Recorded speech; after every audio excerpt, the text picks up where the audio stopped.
It seems after nearly 4 years of ignoring and downplaying any problems surrounding Hunter Biden, the mainstream media is finally starting to get it.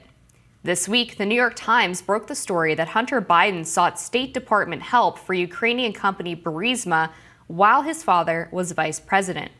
The Times reported that newly released records showed Hunter Biden wrote at least one letter to a U.S. ambassador in Italy in 2016 seeking assistance for Burisma, where he sat on the board.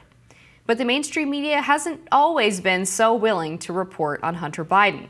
So it seems as good as a time as any to remind everyone what the media was saying about Hunter back in 2020 when President Biden was first running for president. In October of 2020, the New York Post first reported the news about Hunter Biden's laptop, but the mainstream media dismissed it, some going as far as calling it disinformation. For example, here's a 2020 exchange between 60 Minutes' Leslie Stahl and former President Trump when the two were talking about Hunter Biden's laptop. Let's watch. You know, this is 60 Minutes. And we can't put on things we can't verify. You won't put it on because it's bad for Biden. We can't put on things we can't verify. Leslie. You know what you told me a long time ago when I asked why you keep saying fake in the media? Yeah. You said to me, I say that because I need to discredit you so that when you say negative things about me, no one will believe I don't have to discredit you. But that's what you told me. You've discredited yourself. You told me that. Leslie, you've discredited yourself. When you say that you're not going to cover Biden, you're going to ask him what flavor ice cream he has, okay? That's not Instead me. of why did Hunter get $3.5 million from Moscow? Instead of why is an energy company paying your son $183,000 a month or whatever they're paying him, and he has no experience in energy. You know, you discredit yourself. It was only in 2022, 2 years later, that CBS News would go on to confirm, following its own investigation, that the laptop and its contents were legitimate. Other news organizations followed similar paths. For example, Politico first published a piece in 2020 titled, "Hunter Biden Story is Russian Disinfo, dozens of former Intel officials say." Then in 2021, a Politico reporter authenticated several emails from the laptop. And in 2023, Politico published a headline reading, quote, "Fresh revelations contradict Joe Biden's sweeping denials on Hunter." Or take Twitter, or X, which tried to limit or block sharing of the laptop story, claiming it was, quote, hacked material in 2023.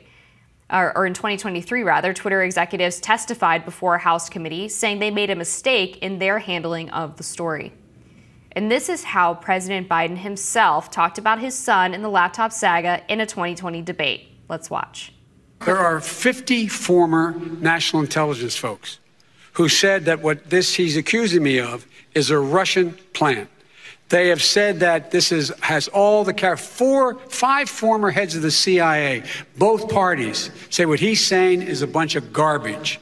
Nobody believes it except his and his good friend Rudy Giuliani. You mean the laptop is now another Russia hoax? That's exactly what. Is this where you're going? This is where he's going. The laptop is Russia. Gentlemen, I want to stay on the issue of race. You have to be kidding. Now, 4 years later, Hunter Biden has been convicted on 3 felonies in a federal gun trial and faces more criminal charges in California related to tax fraud. And President Biden has said that he won't pardon his son.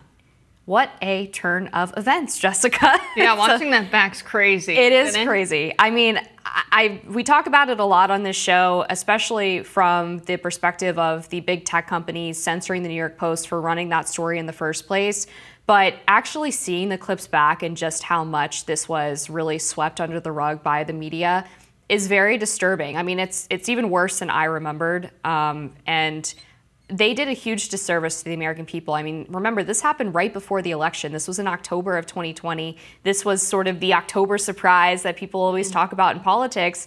And yet, in this case, the October surprise was completely buried by anybody who had their hands on the levers of power, and even rejected by these 50 members of the national intelligence community who were speaking out of the side of their mouth claiming that this was Russian disinformation. At that point, there had been multiple news outlets that had already verified that this was an authentic hard drive from the laptop. I know the Daily Caller brought in a forensic expert to go through the hard drive and verify that the contents were real. So there was just no excuse except blind partisanship for them to ignore this story. I can't believe, looking back, I remember seeing the payments. This was the biggest thing, was that while Biden's in office under Obama as vice president, you see, all right, Biden's on the board of Burisma. As soon as Biden finishes the term and is out of office, Hunter Biden's pay gets cut in half. What does that tell you? That they wanted him on the board because of his last name. It looks like corruption. It feels like corruption. Whenever we talked about this story, I remember saying this is always what people in power have done in Washington. They have used their leverage for the enrichment of themselves and their families via changing policy so that multinational corporations benefit. And I remember having people on the left see me talking about the Hunter Biden laptop on Rising and saying, Rising's corrupted her. She's a right-winger now. Oh, jeez. And since when is hating on the CIA? You've seen people on the left talk about this. When you talked about the New York Times being a stenographer for the CIA, they were like, that's crazy. Real people who are critical of the government understand this and these things. And I always said, you know, we don't know that Biden ever helped him out, but we do know that he used his last name, he used his position in order to make some money from Burisma, and Burisma was complicit in this as well. Now, we still don't have evidence that Biden helped, but we know that Hunter asked. And I think that's the key thing Trump was talking about in that 60 Minutes interview, was don't you think it's weird that the pay he was getting was cut in half? That signals to anyone that you should look into this more. And then you had members of the CIA say to Joe Biden, or behind closed doors, we don't know what their conversation was, but they came out and they said, no, this looks like disinformation. It doesn't matter that they say this looks like X, Y, or Z. We need evidence. We need to investigate it. And, you know, not the first time members of the CIA and president were in cahoots around something like this. That's what we'd expect. That's what I said when we originally reported it.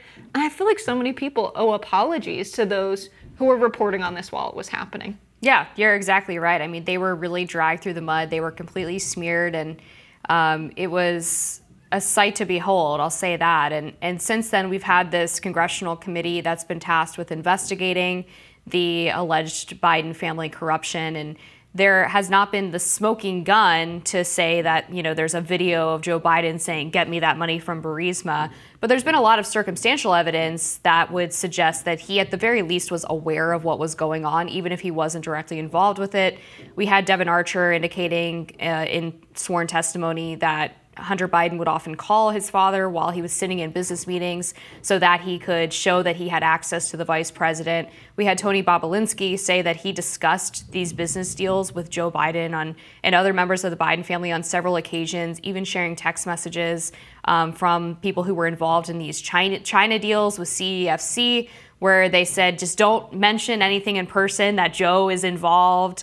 And then we had him also say that he knows for a fact that the big guy that they were saving 10% for was in fact the vice president. And so sure, like, we don't have, again, Joe Biden on a videotape saying, yeah, I was helping my son or I was involved in this.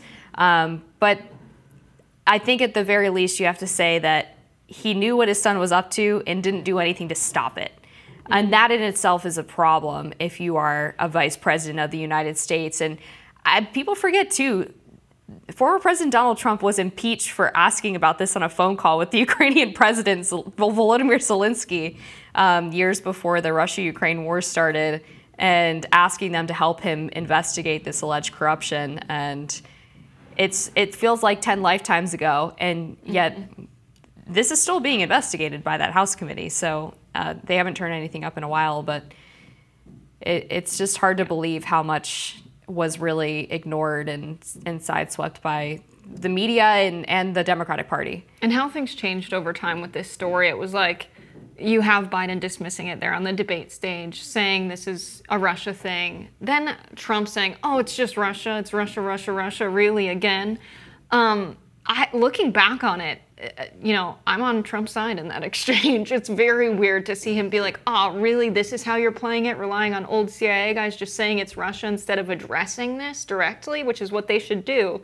But I think because you had a lot of very establishment liberal-aligned media saying, oh, this is ridiculous, the laptop hoax, they're always talking about the laptop. People who watch the news and get the news from people saying that, they're like, yeah, those guys are ridiculous, always talking about the laptop. Imagine how frustrating it is for the people who are paying attention to what's been exposed on the laptop and what we know about the seller. And it's just like, that made the other side, the conservatives, go a little bit more crazy with the laptop and be like, the laptop!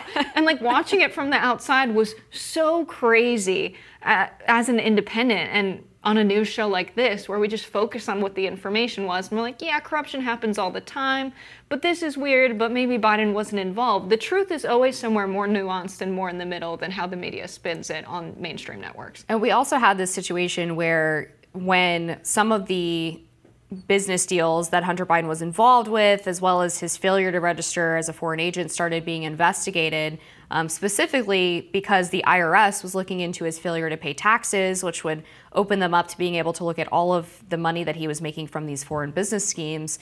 There were 2 whistleblowers that came out and testified that they were stonewalled in their investigation because they were getting too close to the president. And so even now, when we have Hunter Biden getting convicted on the gun charges, and then going to court in California for the tax charges, it's still, none of it has really got to the heart of the matter, because it's almost too little too late. Like, they ran out the statute of limitations. They forced these IRS investigators to limit the scope of their investigation, and they still have not been able to really dive deep into those financial records, figure out where the money went. There was some indication from the House committee that there were a dozen or more Biden family members who had received some payout from these foreign business deals. But they also talked about this elaborate network of offshore bank accounts and international companies that they were routing this through, shell companies, and all of these weird threads that they had to pull on. And that takes time. And unfortunately, I think now that Biden has dropped out of his reelection campaign, he's going to be well out of office probably before any of this gets resolved, and will probably never be held accountable if it does turn out that he was indeed involved in and directing his son to do these deals. Yeah, the timing is interesting, isn't it, on when this came out. I think that the media had a role in ensuring this was ever addressed. I don't think it needed to go on for as long as it did. How many years have it been like, oh, another Hunter Biden story? And it had to be like that because it could have all been investigated on the onset, but it turned into this, you're attacking my team by saying Hunter Biden did this, and oh my God, Russia's involved, they're attacking our elections again. And instead of it being seen as, oh, there's potential corruption happening in my government, as a citizen who's served by this government, that should be investigated whenever it happened. If that was the reaction, which I believe is the most common sense reaction, this could have been resolved in a few months if the necessary resources were allocated to thoroughly investigating it. And I think that's what's so frustrating, is that it's dragged out so long that there isn't a resolution to it, and the wealthiest guys who end up in high positions of power get to keep doing stuff like this. And the only difference will be that next time, whoever the Hunter Biden is will register as a foreign agent, so the corruption they do is legal. Yeah, and then meanwhile, we have Senator Bob Menendez going through this corruption trial, and his wife pleading guilty, I believe, and George Santos resigning from Congress because of a House ethics investigation and a DOJ investigation into his conduct. You're right, this is not obviously limited to the Bidens. Theirs was at a higher level, I would say, just because of his position as vice president as opposed to being a senator or a congressman. But from multiple people in both parties, we saw the reaction was to say, yeah, but the other guys do it too. Mm-hmm. And it's like, how about nobody does it? Right. That would be nice, but of course we don't live in a utopia, and people have all kinds of perverse incentives when they get in government, and it's a disservice and disappointing for the American people who deserve clean representatives who are actually working in their best interests. Yeah, I think it's a good place to land that one day, hopefully, maybe corruption will be taken seriously in America. We've got more rising after this.